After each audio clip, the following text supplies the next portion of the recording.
Olá, pessoal. Mais uma vez estamos aqui com vocês, na casa de vocês, desejando um Shabbat Shalom. Essa Shalom é a coisa mais maravilhosa que o nosso Deus criou, aquela coisa completa que alcança a gente, que envolve a gente, que traz alegria e que a gente tem que lembrar todo dia desse Shalom que o nosso Deus nos proporciona, e só Ele pode proporcionar isso. Nós estamos aqui hoje, mais uma vez, para uma paraxá, para um estudo de uma paraxá, e a gente já andou fazendo um pouquinho de lição de casa. Estou aqui hoje com a Adriana Lanhado de Alencar. Olá, Adriana, Shabbat Shalom para você. Olá, Alex, Shabbat Shalom para você e para todos os nossos ouvintes. Então, nós vamos falar hoje da 27ª paraxá do ano, que é Tazria, que é conceber, né? E conceber significa conceber, ou seja, ah, é feita a concepção de uma criança e essa criança vai nascer. E na Torá, isso está sendo coberto em Vaikra, que é Levítico, do 12:1 ao 13:59. Na Haftará, do 2 Reis, 4:42 a 5:19. Da Brit Hadashah, Mateus 8, de 1 a 4, e no Terrilim, o Salmo 106. Gente, quanta coisa maravilhosa nisso aí. E essa paraxá, ela é toda relacionada com a pureza e o processo de purificação, né? Às vezes a gente fica impuro, e nós vamos até ver algumas situações onde isso acontece. Mas, da mesma maneira que a gente fica impuro, a gente tem que ter um processo de limpeza, um processo de purificação. Então, em Levítico 12, ela começa assim, né? No versículo 2, vamos começar do versículo 2. Fala aos filhos de Israel: se uma mulher conceber e tiver um menino, será imunda 7 dias. Como nos dias da sua menstruação, será imunda. E no 8º dia, se circundará ao menino a carne do seu prepúcio. Depois ficará ela 33 dias a purificar-se de seu sangue. Nenhuma coisa santa tocará, nem entrará no santuário até que se cumpram os dias da sua purificação. Deus quer que a gente tenha pureza. Aqui ele está falando da pureza da mulher, né? Ah, após o nascimento de uma criança, você tem um período onde existe um sangramento e também, além do sangramento, existe uma impureza na própria carne dela. Uma coisa que eu achei interessante é por que a criança é circuncidada no 8º dia? Porque nesses 7 primeiros dias a mulher está completamente impura, ela está destilando sangue. E a criança está convivendo com a mulher, está tendo leite, está tendo o abraço, está tendo o carinho. E só no 8º dia, quando passa esse processo de destilação, vamos chamar isso, da mulher, com o sangue sendo eliminado, só a partir daí é que a criança deve ser circuncidada. E vocês sabem, todos nós sabemos, que a circuncisão é um sinal externo da aliança do nosso Deus conosco. Não fomos nós que fizemos a aliança com Deus, é Deus que fez uma aliança conosco. Ele sempre falou: vocês são o meu povo, eu sou o Deus de vocês, e vocês vão me considerar o Deus de vocês. É essa que é a aliança do nosso Deus, ele não nos abandona. E então a criança não decidiu ser circuncidada. É um comando de Deus para colocar na mente dos pais da importância que existe dessa aliança que Deus colocou para nós. O que você acha? Adriana, sobre isso. Essa aliança é algo real hoje para a gente também? Sim, Alex. Hoje em dia, a circuncisão, inclusive Yeshua também foi circuncidado ao oitavo dia, então os pais dele cumpriram esse mandamento, né? E uma outra coisa que é interessante também desse capítulo é que Deus fala por quanto tempo é a purificação da mulher após o nascimento de uma menina e após o nascimento de um menininho. Então, mas por que existe essa diferença de tempo, né? Por que será que para mulher, para menina, a purificação demorava mais tempo e ela então não pode ir ao templo, e nem estar próximos de objetos Não podia sagrados nesse tocar nada, período, né? Não nem podia. tocar, exatamente. E por que que é maior da mulher e do homem? Isso não está dito na Torá. A gente, né, até estava conversando que a gente pesquisou isso e não encontrou. Ou seja, há coisas na palavra de Deus que são um mistério que a gente não vai saber nesse momento, né? Como, por exemplo, tem aquele mandamento de não misturar linho com lã, mas também não tem o porquê disso, né? É, Então a gente, nesses casos, cumpre e não questiona, não é mesmo? E assim, é interessante que depois também, então, que há esse nascimento, essa concepção e o nascimento da criança, ou menino, uma menina, os pais tinham que oferecer um sacrifício de algum animal.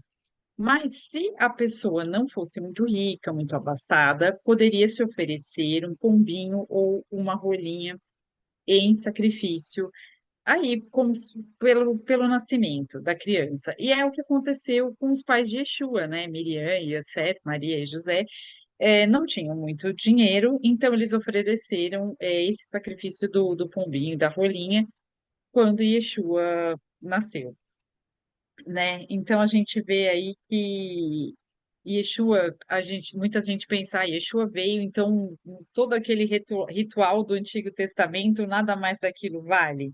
E aqui a gente está vendo que tudo que está determinado aqui, Yeshua fez, não é mesmo? é verdade, é verdade. Quer dizer, tudo continua valendo. É uma coisa interessante. Agora, eu gostei muito desse conceito porque é um símbolo que se faz, né? Com a criança, o menino, é sempre o menino que se faz isso, né?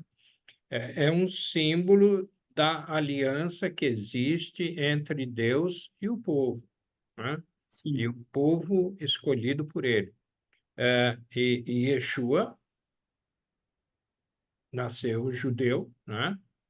A diferença é que a concepção dele foi pelo Ruach, pelo Espírito Santo, e o José era um pai adotivo, digamos assim, né, na história, sim, mas Yeshua foi circuncidado, ou seja, Yeshua, desde pequenininho, obedeceu todos os mandamentos que a Torá e o Tanar continham. No Brit Hadashah, ele veio, na verdade, para o quê? Confirmar todo aquele passado que tinha sido determinado por Deus. Nada foi revogado, nada daquilo foi revogado. Acho que amém, é algo muito importante para a gente ter consciência disso, né? A circuncisão era um sinal externo da aliança de Deus, do nosso eterno Deus conosco, né? E Yeshua, na verdade, ele acabou fazendo uma inclusão na história, né? Porque no, na Torá e no Tanar só se falava de quem? Do povo de Israel, o povo escolhido de Deus. Só que Yeshua ampliou essa ideia de quem é o povo escolhido. Todo aquele que nele crê, como cria, deveria se crer em Deus, né?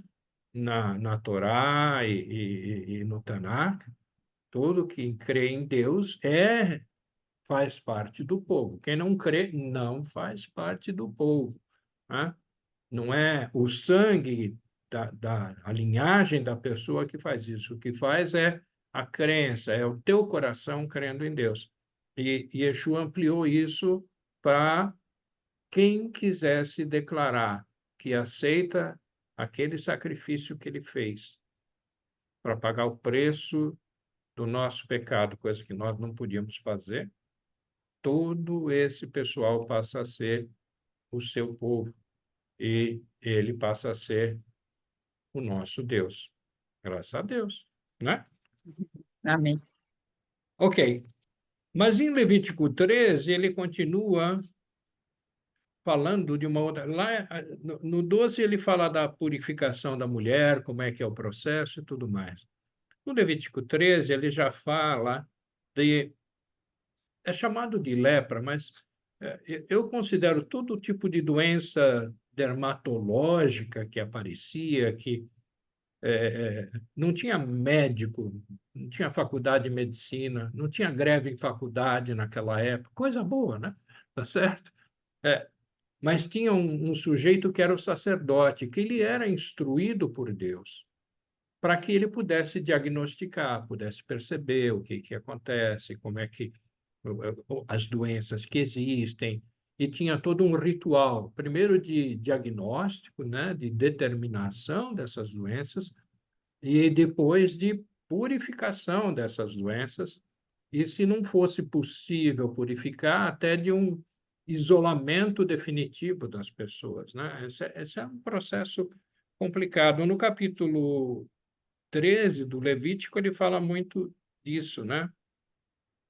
Eh, O homem, versículo 2, ele diz assim: o homem que tiver na sua pele inchação, ou pústula, ou mancha lustrosa, e isso nela se tornar como praga de lepra, será levado a Arão, o sacerdote, ou a um de seus filhos sacerdotes. Ou seja, os sacerdotes foram determinados e credenciados por Deus e instruídos, né, por Deus, que se Deus te dá uma responsabilidade, né, Adriana? Se ele te dá uma responsabilidade, o que acontece? Ele também te dá a credencial que você precisa, ele te dá a capacidade, o discernimento para você fazer isso daí, né? E o Eterno Deus deu nessas doenças dermatológicas o que deveria ser feito, né? Todo aquele processo de isolamento, de verificação pelo sacerdote, de purificação, se a coisa fosse ser feita, sempre tinha um sacrifício associado a isso, e gratidão a Deus pela limpeza do organismo que Deus promoveu, né?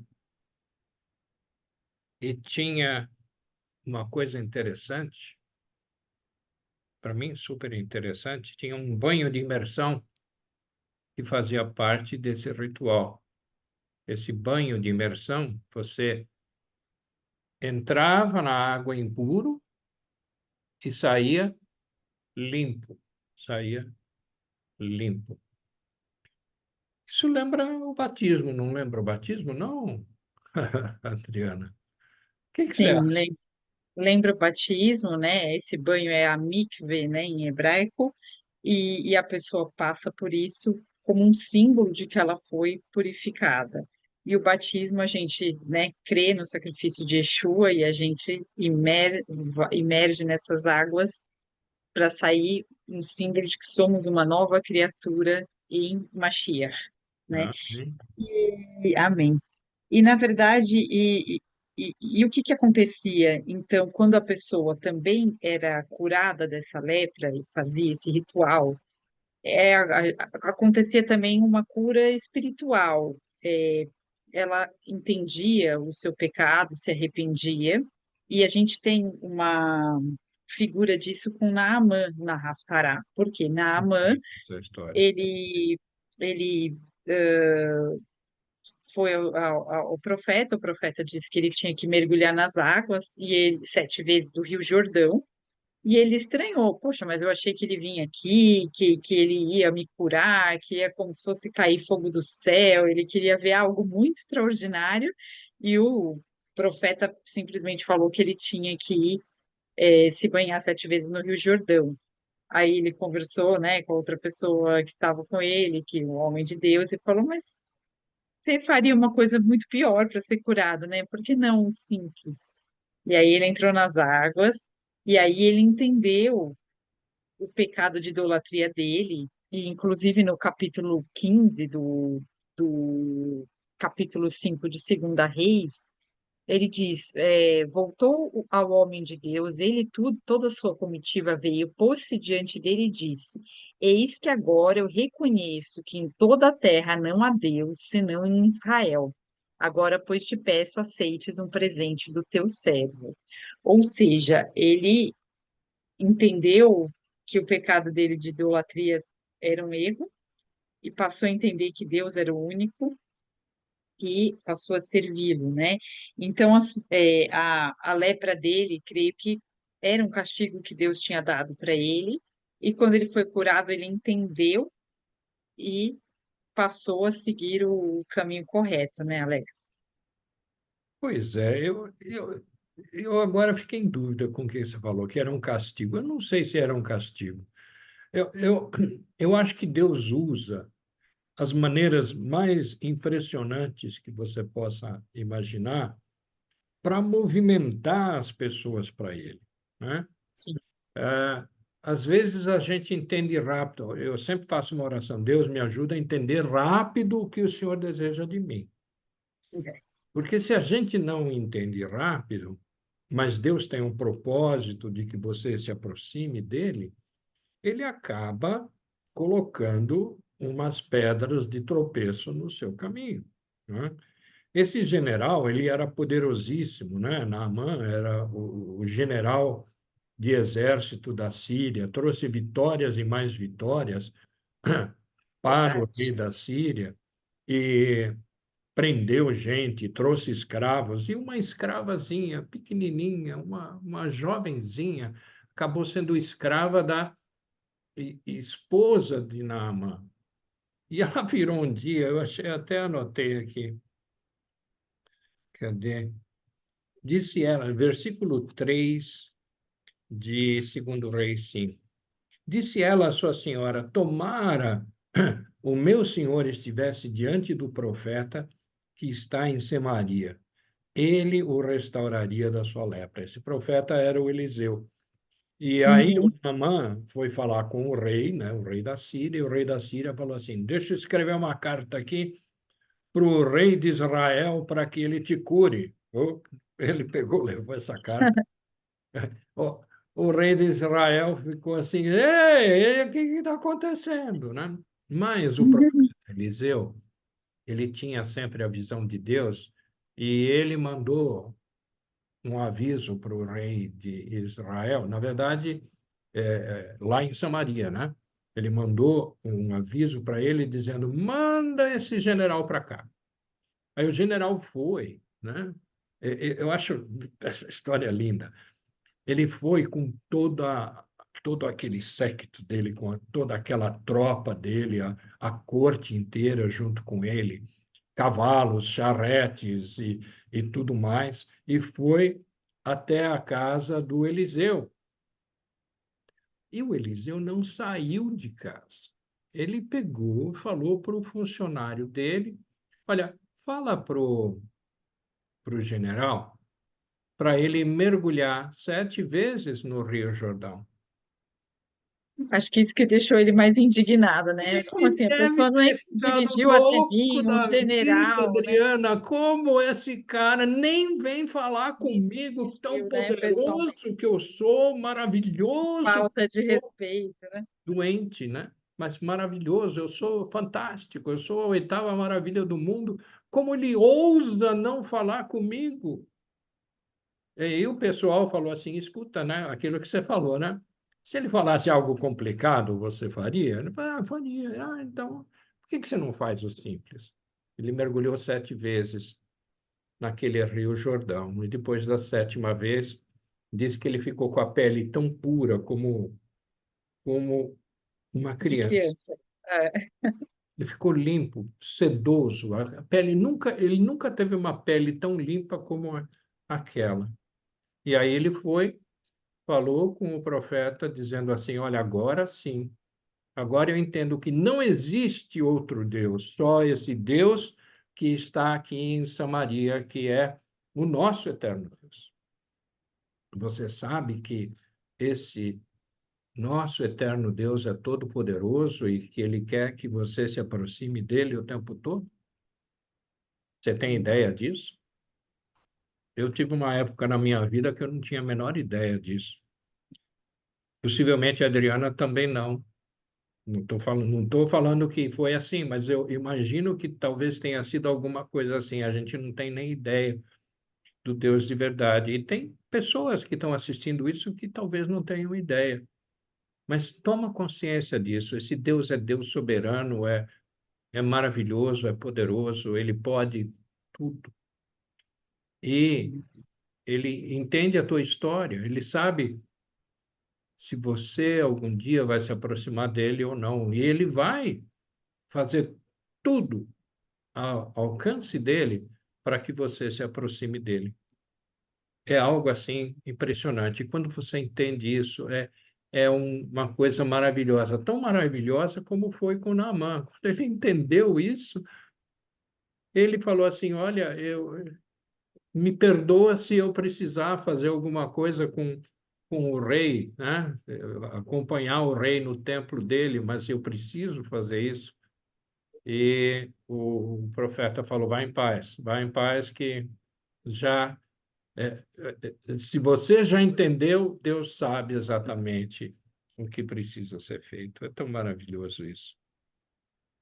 E só para não ficar muito longo, eu vou entrar no Salmo 106, que eu chamo de que é um resumo da história de Israel. Vou ler um pouquinho a partir do versículo 43. Muitas vezes os livrou, estamos falando do eterno Deus, né? Muitas vezes os livrou. Livrou quem? O povo escolhido, né? O povo escolhido. Mas eles provocaram-no com o seu conselho e foram abatidos pela sua iniquidade. O pecado impedia as pessoas de fazer alguma coisa voltada para Deus, mas mesmo assim Deus livrava. Contudo, atentou para a sua aflição, Deus viu o sofrimento, ouviu o clamor, as pessoas clamavam, mas não acreditavam, e lembrou-se do seu concerto, da sua aliança, né? Aquela que a gente simboliza lá com a circuncisão, e compadeceu-se segundo a multidão das suas misericórdias. Nosso Deus é misericordioso. Por isso fez com que deles tivessem misericórdia os que os levaram cativos. Muitas vezes nós estamos cativos, estamos presos a coisas do passado que precisamos nos libertar delas. E aí ele vem com clamor, né? A partir do versículo 47. Salva-nos, Senhor nosso Deus, e congrega-nos dentre as nações, para que louvemos o teu nome santo e nos gloriemos no teu louvor. Bendito seja o Senhor, o Deus de Israel, de eternidade em eternidade. E todo o povo diga amém, louvai ao Senhor. Louvai ao Amém. Senhor. Louvai ao Senhor. Nós Amém. estamos Deus aqui, maravilhoso. é verdade, e nós estamos aqui ah, falando do nosso Deus e louvando ao nosso Deus e agradecendo a Ele toda a coisa maravilhosa que Ele tem feito. É, eu gostaria de encerrar com uma oração. Você quer fazer oração? Sim. Pai eterno, Senhor, muito obrigada, Senhor, por este momento precioso aqui que pudemos falar da tua palavra, aprender da tua paraxá e nos conectarmos mais a ti, Senhor. Que cada um que esteja assistindo seja abençoado. Em nome de Yeshua. Amém, amém. Muito obrigado por vocês estarem aqui com a gente. Espero que isso tenha trazido alguma coisa nova, alguma coisa boa para o coração de vocês. Shabbat Shalom. Isso. Shabbat Shalom. Obrigada, pessoal. Tchau, tchau.